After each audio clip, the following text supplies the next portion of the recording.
L'Afrique est en danger, et pourtant, elle reste silencieuse. Alors que le Mali, le Burkina et le Niger se battent seuls contre le terrorisme, d'autres pays observent sans même montrer une solidarité symbolique. Pourquoi ce silence? Qui profite de notre division? Et comment l'Afrique peut enfin assurer sa propre sécurité? Like et abonne-toi. Les pays voisins donnent leur espace à des groupes terroristes, travaillent de connivence avec d'anciennes puissances coloniales, et des pays voisins, comme dans le cas du Mali, abritent des groupes terroristes qui sont projetés dans notre territoire pour créer la menace. Mais comme le ministre Traoré l'a indiqué, le défi auquel nos pays sont en train de se faire face n'est pas un défi uniquement à l'Ouest, ça menace tout le continent. Et malheureusement, en Afrique, le problème qu'on a, c'est qu'il y a un manque de solidarité. Pendant que le Burkina, le Mali et le Niger se battent contre le terrorisme, et ce que nous faisons d'ailleurs, c'est pour éviter que le mal n'atteigne certains pays, notamment les pays côtiers. Les gens sont là, ils regardent souvent. C'est même pas qu'on attend une aide matérielle de ces gens, souvent même sur le plan de la solidarité symbolique. Quand nos soldats meurent, quand il y a des attaques, les gens préfèrent regarder, souvent même des communiqués.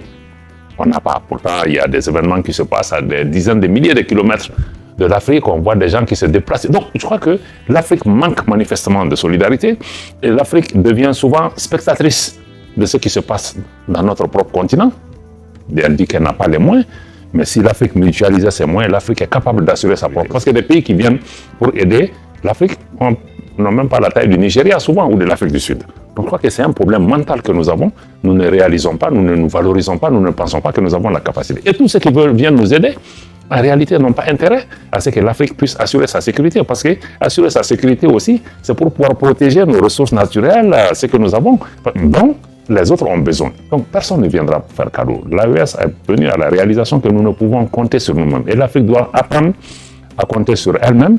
Ces offres de services de certaines puissances extérieures qu'on va vous aider à assurer votre sécurité, je crois que c'est un mirage. Malheureusement, je crois que l'AES, nous sommes bien réveillés, nous avons compris, et nous ne sommes pas dupes désormais. Bien là, derrière, à l'Assemblée générale des Nations Unies, il y a eu une passe d'armes entre les diplomates maliens et algériens.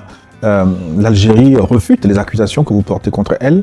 Est-ce que vous avez les preuves de ce que vous avancez, notamment le fait que, selon vous, le territoire algérien serve de base arrière aux terroristes? Mais l'Algérie n'a jamais répondu à cette question. Les groupes terroristes sont chez elle. Elle n'a pas nié que ces groupes sont là-bas. Ces groupes bénéficient de soutien militaire, politique, etc. Et tous ceux qui sont hostiles au gouvernement malien sont hébergés. Et on est allé jusqu'à détruire un aéronef drone des forces de défense et de sécurité maliennes. Le Mali a fait un communiqué en publiant les données scientifiques, géographiques de localisation de cet appareil en territoire malien à 9,5 km à l'intérieur du Mali de la frontière de l'Algérie. Nous avons porté la question devant la Cour internationale de justice. Bon, si l'Algérie a des preuves que l'aéronef malien est entré sur leur territoire, elle aurait dû porter ses arguments devant la Cour internationale de justice. Malheureusement, je pense qu'elle a refusé la compétence de la Cour, c'est qu'il y ait un aveu de son implication, parce que manifestement l'Algérie a entravé une opération des forces de défense et de sécurité des chefs terroristes qu'elle protège malheureusement. Et nos pays n'auront pas la sécurité tant que nos voisins sont là à entretenir la menace, à travailler avec des puissances extérieures, à aider des groupes terroristes, des groupes séparatistes contre nos pays. Et dans le temps, l'histoire, j'espère, nous donnera raison, tous ces groupes qui sont entretenus dans son pays vont finir par se retourner contre ceux qui ont été à la base de la déstabilisation de nos pays. Mais M. Traoré, vous avez pratiquement le même problème avec un de vos voisins. Mais pourquoi vous ne convoquez pas une réunion où vous asseyez pour régler ce problème entre Africains? Je ne vois pas la question de cette façon. Entre les Burkinabés et les Ivoiriens, il faut les nommer. Appelons un chat un chat. Voilà, appelons un chat un chat. C'est deux peuples frères. C'est, on va dire, la même grande famille. Et j'aime le dire, nous avons la chance que la frontière a divisé certaines communautés en deux. Ça nous amène à nous asseoir et à discuter de nos problèmes, à nous retrouver pour adorer nos fétiches de part et d'autre, à fréquenter les marchés et voilà, et à célébrer les mariages. C'est pour dire qu'il y a un lien historique qui est là et qui va demeurer. Naturellement, il y a des difficultés politiques au sommet, là aussi, il faut le reconnaître, et qui d'ailleurs transparaissent sur plusieurs situations. Vous avez suivi la question de la présidence du Conseil des ministres du mois, je pense qu'on l'abordait tantôt. Tout à fait. Je dirais que même à ce niveau, on n'était pas surpris, parce que si vous avez souvenance, lorsque la CEDEAO avait pris les premières sanctions contre le Mali et qu'elle a improvisé de nouvelles sanctions, l'UEMOA a été instrumentalisé, pour confiner financièrement le Mali.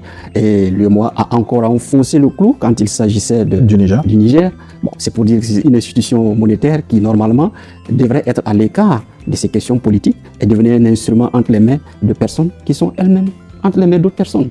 Et ça, il faut le reconnaître. Et le Burkina a été témoin de cette injustice pendant au moins 2 cycles, alors que les textes prévoyaient clairement la rotation de la présidence. Nous n'avons pas élevé le ton parce que de toute façon on n'était pas véritablement surpris. Je crois que la justice finalement, ou du moins l'élan de sagesse a refait surface et la présidence est revenue naturellement au Burkina pour dire que il y a des discours qui ont tendance à ramener ça à des questions de poids économique. Mais quand vous prenez la structure de l'UEMOA, le Mali, le Burkina, le Niger, nous ne sommes pas en queue de fil au niveau du poids économique à l'UEMOA. Nous avons des économies performantes et qui contribuent à la performance d'ensemble de l'économie de l'UEMOA.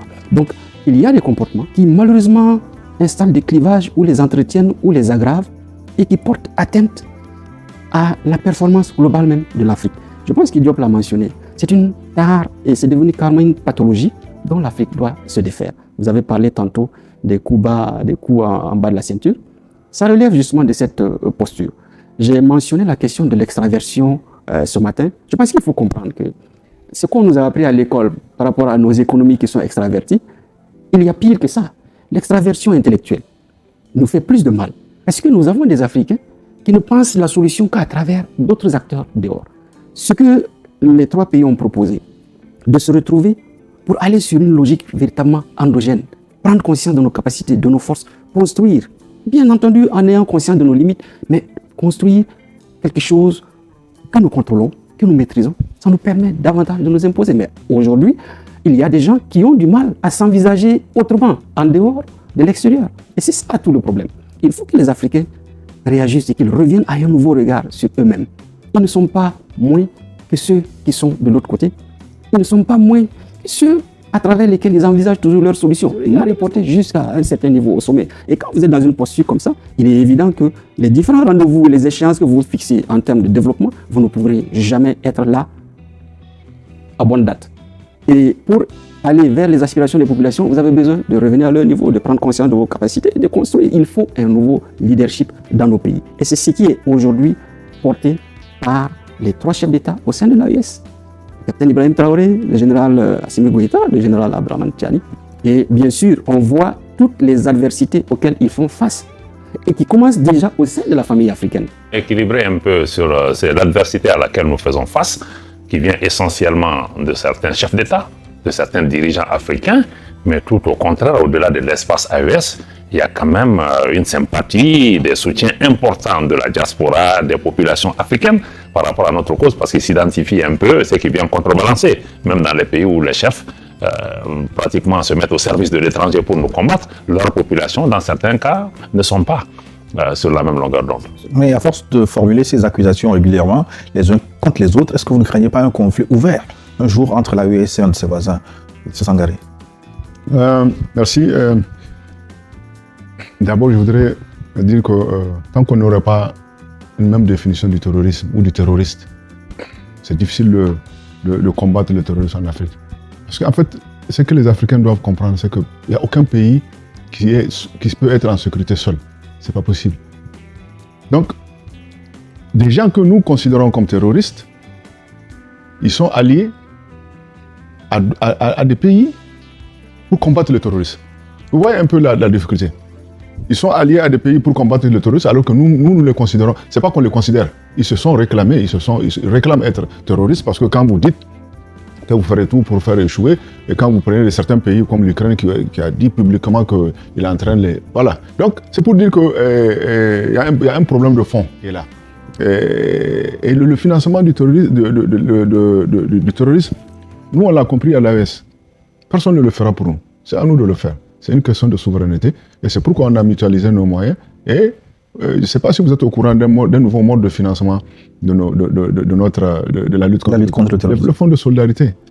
Ce sont des nationaux qui se lèvent spontanément pour aller donner leur contribution à ces fonds. C'est des milliards et ces fonds-là sont dédiés exclusivement et à la défense et à des actions de développement pour permettre. Si vous avez remarqué l'année passée, on a eu des inondations, on n'a pas demandé, on n'a pas décrété